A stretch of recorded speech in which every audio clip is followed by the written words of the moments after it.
Hello, I'm Gunnar DeLay with Cambridge Wealth Management. Welcome to another installment of Common Sense. The last several visits we've been talking about long-term care, the options of paying for long-term care, and the financial planning that's necessary in order to carry that important part of estate planning out. Which reminds me, I want to invite each one of you to a seminar that I'm conducting on that subject, which will be held September 7th at noon at the Fort Smith Public Library. We're going to be providing lunch for those that attend. If you're interested in this important topic, if you or a family member want to attend, call our office at 479-783-0467 and you can reserve a spot. There's a limited amount of space available, so keep that in mind. We've been talking about the cost of long-term care and the importance of planning in that arena. Today I want to talk about prospective planning. You know, there's a difference between the steps that you have to take in the event that a family member is already in the nursing home or is fixing to go in. That's called crisis planning. You would implement one type of strategy if that were the situation.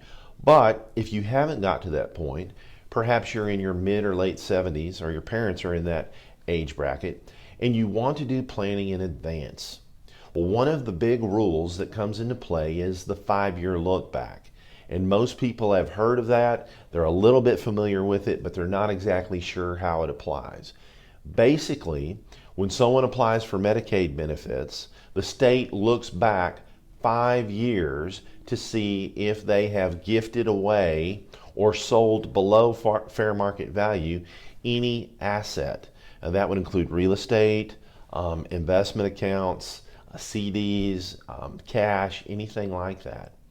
So once you move beyond that 5-year period, then the state counts that as an asset that does not belong to the applicant. It belongs to the third party, and it doesn't. It's not counted as an asset against you. Remember, the key number is for individuals applying, you have to have liquid assets less than $2,000, and the state allows you to have a vehicle and a home, but certainly they look at your investment accounts and cash and things of that nature.